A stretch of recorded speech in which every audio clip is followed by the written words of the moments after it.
Good morning, students. How are you two all? I hope all of you feel good. Stay safe at home, students. Welcome to my video.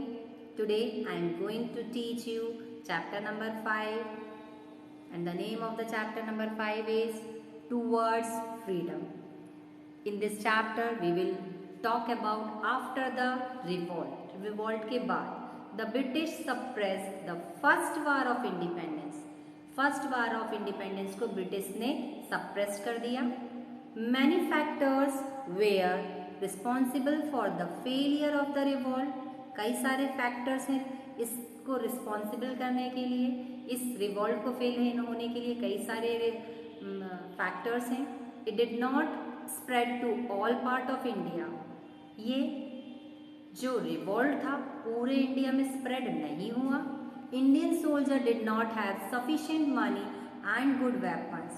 Indian soldiers के पास sufficient money भी नहीं था and good weapons भी नहीं थे. The revolt was not organized properly. ये जो revolt था इसको अच्छे से organized नहीं करा था. On the other hand, the British soldiers were well equipped with modern weapons. और जो अंग्रेज सैनिक थे उनके पास modern weapons थे and they are very well organise, और इसे बहुत ही अच्छे तरीके से ऑर्गेनाइज किया गया था.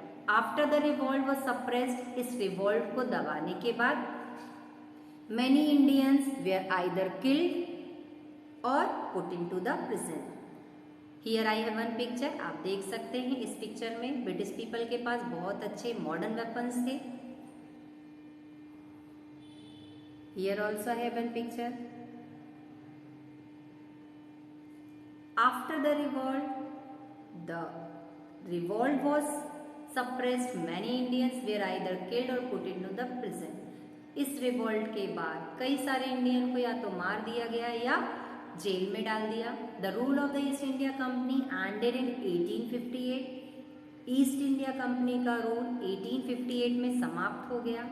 The administration of India was taken over by the government of India.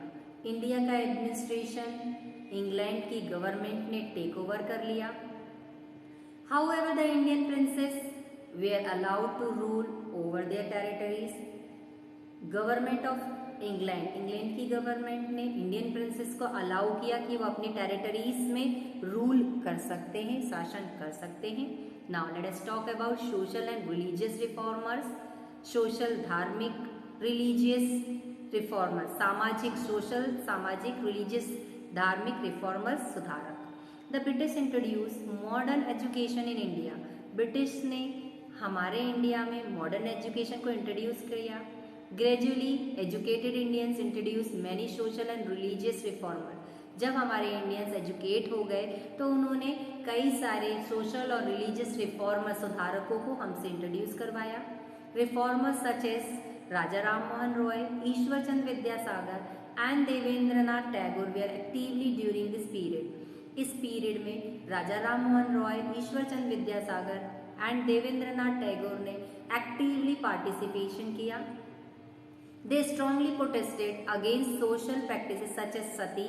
उन्होंने स्ट्रांगली प्रोटेस्ट किया सती प्रथा को. किलिंग फीमेल बेबीज को मारने के लिए प्रोटेस्ट किया कि उन्हें ना मारा जाए. चाइल्ड मैरिजेस, बच्चों की मैरिज, छोटे बच्चों की मैरिज को बंद करवाया. एंड द कास्ट सिस्टम, जाति वाती को भी बंद करवाया, जाति प्रथा को. They were encourage widow remarriage and education of women. जो सोशल रिफॉर्मर्स थे उन्होंने एनकरेज करा विडो रीमैरिज मीन्स जो विधवा लोग होती थी उन्हें डबल से मैरिज करना. एंड एजुकेशन ऑफ वुमेन्स, औरतों की पढ़ाई के लिए भी उन्होंने काफ़ी कदम उठाए सोशल रिफॉर्मर्स ने. Now let us talk about rise of nationalism. Rise of nationalism means राष्ट्रवाद का उदय. Educated Indians realise that the British wanted to keep Indian poor and backward. जब इंडियंस एजुकेट हो गए तब उन्होंने रियलाइज किया कि British wanted to keep Indian poor and backward. जो ब्रिटिश अंग्रेज लोग वो ये चाहते थे कि इंडिया के लोग गरीब और बैकवर्ड हो जाएं. This realisation united the Indians. इस जब ये रियलाइज हो गया इंडियंस को तो उनमें एकता की भावना आ गई। Slowly the feeling of unity और नेशनलिज्म ग्रो स्ट्रांगली, जब उनके अंदर एकता की भावना आ गई और नेशनलिज्म ग्रो स्ट्रॉन्गर, राष्ट्रवाद के लिए कि नहीं हमें तो एक साथ होकर आज़ादी लेना है। The growing feeling of nationalism resulted in the formation of Indian National Congress in 1885. That means this resulted in the formation of Indian National Congress in 1885. इसका रिजल्ट ये हुआ कि उसी टाइम फॉर्मेशन हुआ इंडियन नेशनल कांग्रेस का। कब? When it is formed on 1885 में Indian National Congress का फॉर्मेशन हो गया। The Indian National Congress was formed by an English man name Allan Octavian Hume. Indian National Congress को formed करने वाला एक इंग्लिश मैन था, उसका नाम था एलन ऑक्टेवियन ह्यूम। इसे A.O. ह्यूम के नाम से भी जानते हैं। It's first session was held at Bombay, now Mumbai. इनका पहला अधिवेशन बॉम्बे में हुआ, जिसे अब मुंबई के नाम से जानते हैं। It was attended by 72 delegates from all over the India. इस सेशन को अटेंड करने के लिए 72 डेलीगेट्स मीन 72 प्रतिनिधि पूरे भारत से हिस्सा लिया इस सेशन को अटेंड करने के लिए। The president of this session was Vyomesh Chandra Banerjee. इस सेशन का, इस अधिवेशन का प्रेसिडेंट थे Vyomesh Chandra Banerjee. Thereafter the Congress met every year in different cities. इसके बाद कांग्रेस ने हर साल सिटी की जगह जगह पे सेशंस किए, अधिवेशन किए। It slowly became very strong. धीरे धीरे कांग्रेस बहुत ही स्ट्रॉन्ग बन गई। It awake the spirit of unity among the Indians. सारे इंडियंस में एकता की भावना जगा दी।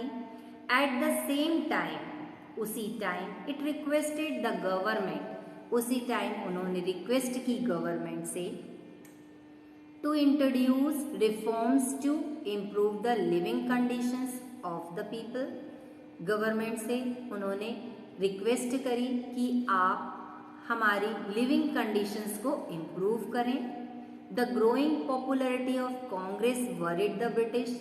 जब कांग्रेस, इंडियन कांग्रेस का बहुत ज़्यादा पॉपुलैरिटी बढ़ रही थी, उसी टाइम ब्रिटिश बहुत वरीड थे।